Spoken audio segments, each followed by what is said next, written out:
Returning to the right remembrance of who and what we are requires only letting go of the limitations.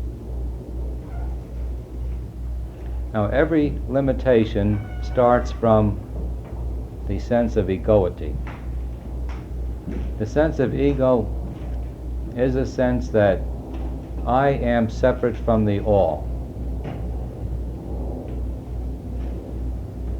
And the moment I say I am separate from the all, that creates a certain amount of lack.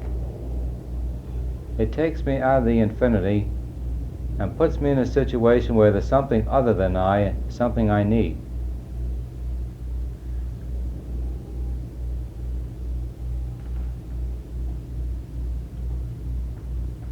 So to return to this infinite being that we really are, always was and always will be,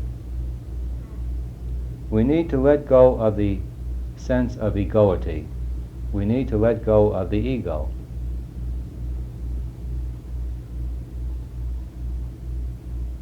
There is no growing into the perfection because the perfection is always perfect. We cannot grow into realization. Each and every one is fully realized here and now. What appears as growth is the letting go of the concepts to the contrary, is the letting go of the ego. So letting go of ego is the only way, the fastest way to return to the right remembrance of who and what we are.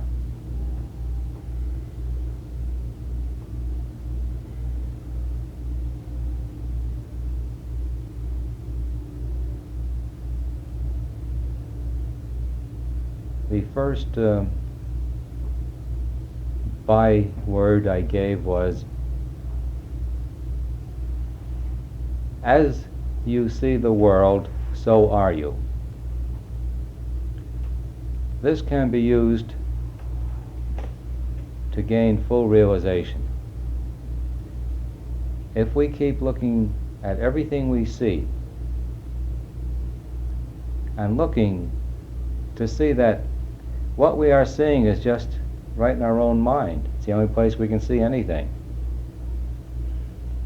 that what we're seeing out there is our own mind.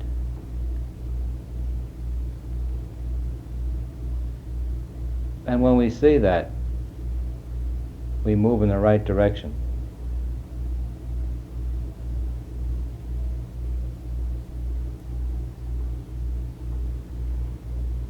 I believe the second thing was, all happiness has its source in the self with a capital S. All misery has its source in the ego. So that in the world, whenever we feel happy, if we will trace the source of it, we will find it's just our very own beingness that we are feeling and calling happiness. If we trace the source of the misery, we will always find an ego frustration.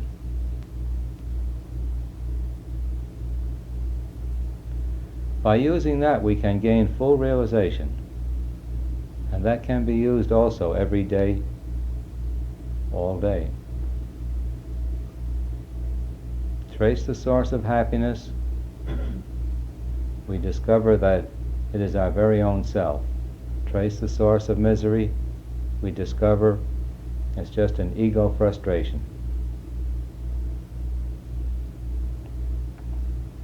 Then the third one was,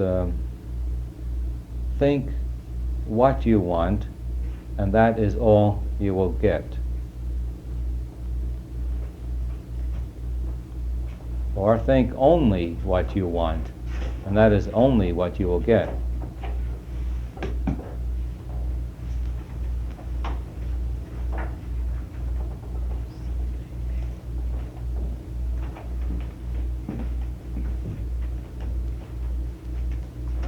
By using this every day, all day, we can also move closer and closer to realization and eventually attain it.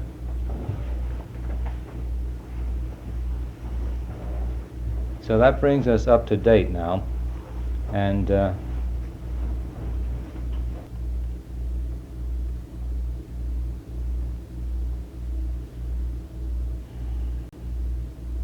tonight I'm going to offer this.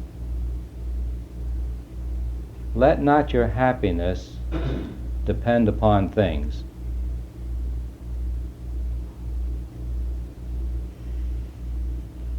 Anytime we attribute any happiness to a thing, we are blindly attributing the happiness to it. The actual happiness does not come from the thing. It comes only from quieting of the thoughts, which when quieted, we more feel our very own self, and we are happier.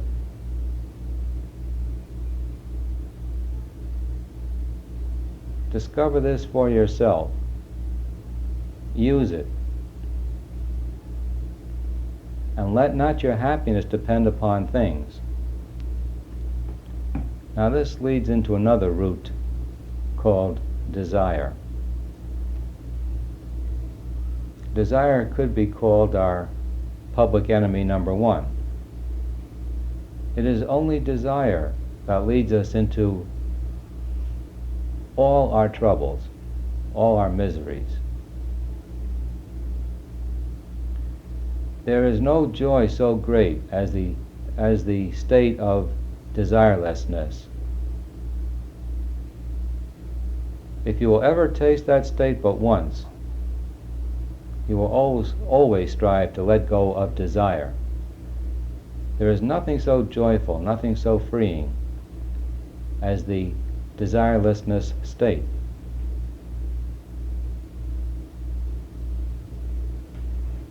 It is only desire for this, what is really an appearance, this world, that keeps us in this world. When we have let go of every last desire, we free ourselves from all the limitations. We free ourselves from this world. So let not your happiness be attributed to things. When you feel happy, dwell in that happiness, and you'll see it's not in the thing, it's right in you.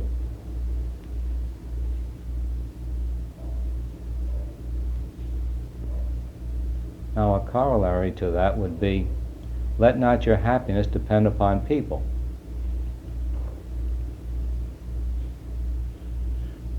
When we say people make us happy, it's the same as saying things make us happy. A particular person satisfies a desire, which desire made us unhappy in the first place, and when the desire is satisfied, the mind is quiet, and the inner real self just beams and expresses and is more so. We just reflect the inner self more so whenever we quiet our mind.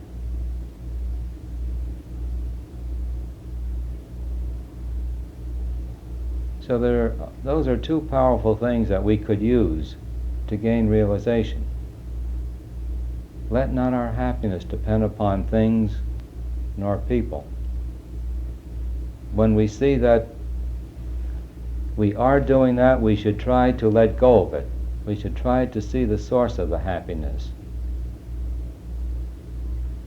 By examining it, we will learn that the happiness is not in the thing, is not in the person, that the happiness is in us, that the happiness is our natural state, which we let go of,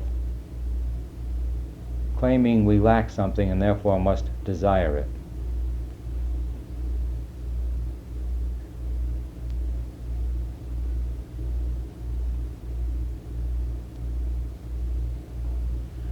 Now this will never be known until you do it. But I say if you will try it, if you will do it, you will discover a happiness beyond anything you ever dreamed of. Strive for the desirelessness state. Strive to let go of all attachments and aversions to things and to people.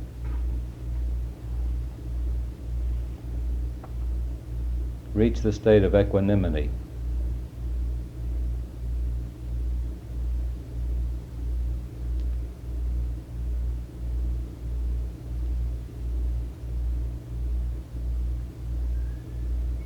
Are there any questions on this now?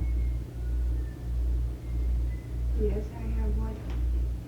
I find a slight aversion arising in my mind towards a young girl I know, spiritual aspirant, and I'm surprised at my feeling I don't like her. I get that feeling.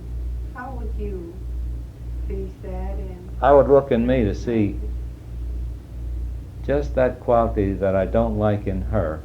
I'd look for that quality in her. It has to be. You couldn't see it in another one unless it existed in you. You just couldn't see it in another one.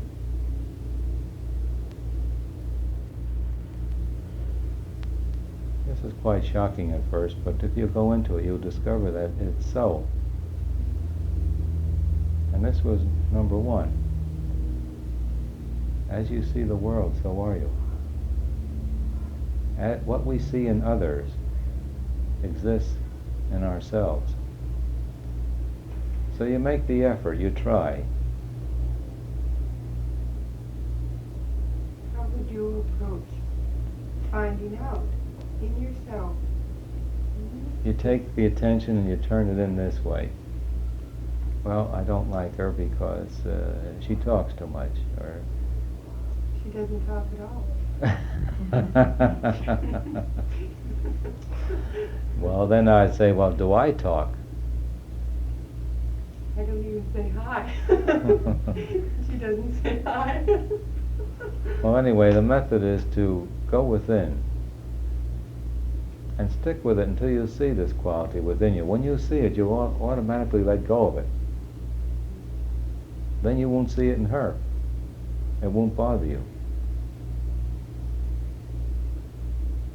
I know that it has to be within. Since this class has been going on, I realized that when that arose, and I knew that it had to be because she doesn't give me anything to hang on that I can see. And so I don't know. But you turn the focus within when the feeling arises.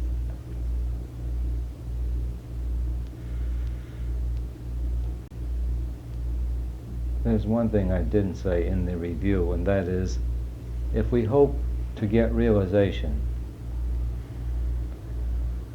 if we want full liberation, this path must be a full-time subject. It cannot be once a week, or once in the morning, and once at night. It must be every day, all day. And it can be so. And it should be so. And that's why I give out these methods that could be used by anyone every day, all day.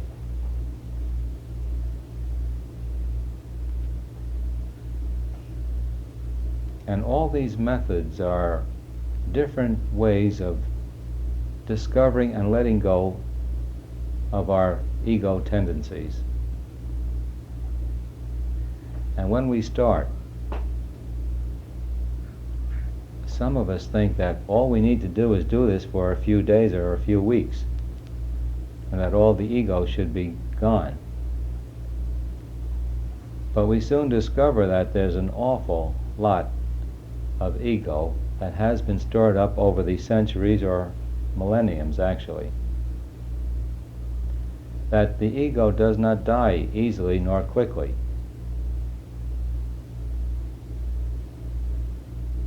So do not become discouraged if you see that the ego doesn't drop away quickly. Also, let me warn you that as you let go of ego,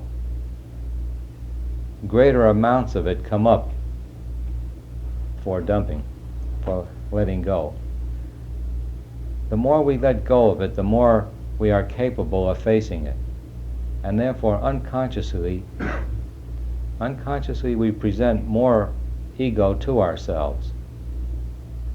So sometimes at the beginning it seems as though the ego is getting stronger. It's not getting stronger. It was always there, otherwise it couldn't come up now.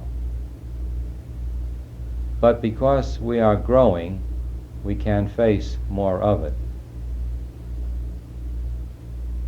And this process must be kept up until there is no more ego. And that place where there is no more ego, there we find God. There we find our very own self.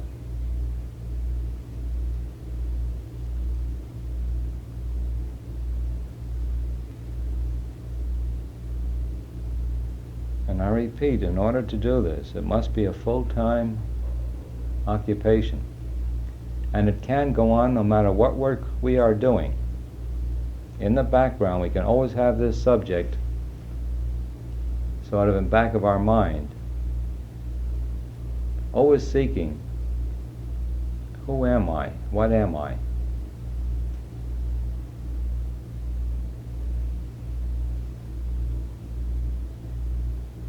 Always using some method or other. What happens if we don't use this method? We are going along with the delusion. We are going along with the ego play and strengthening it.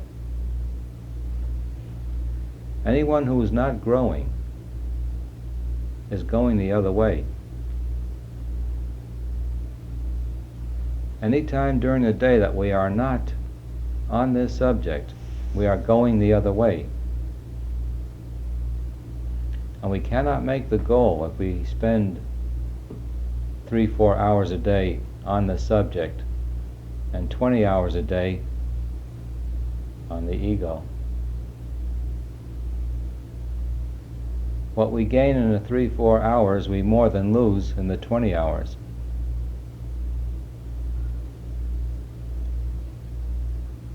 So if we want realization, and there isn't anyone who cannot get it this lifetime,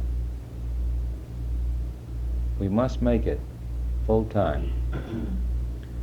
When we do, it becomes easier as time goes on. We develop the habit of looking for and letting go of the ego. It gets to be a joy because every time we let go of a bit of ego, we are a bit happier. Our world becomes a much nicer place. Our miseries get less. And it's more noticeable during the low points that our bottoms just don't go down as far as they used to before. And if you want to check your growth, check it on your low points. And someday that low point is up in the realm of happiness. So when you go down to happiness. And when you move up into the so-called ecstasies. Then you're what I call over the hump. No one has to tell you to follow this path when you get that far. You know without question that this is the way. This is the happiness that you had always been seeking. This is everything that everyone is seeking, but some of them are seeking it in the wrong direction. But now that we have found the right direction, we never let go of it. So every time we let go of a bit of ego, we let go of a bit of unhappiness.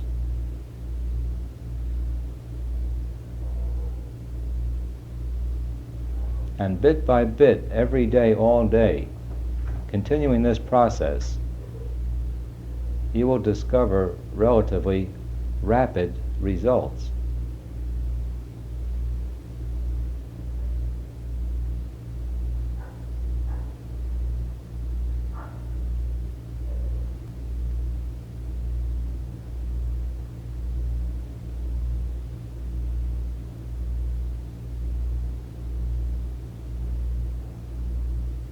And letting go of ego is the way to all this.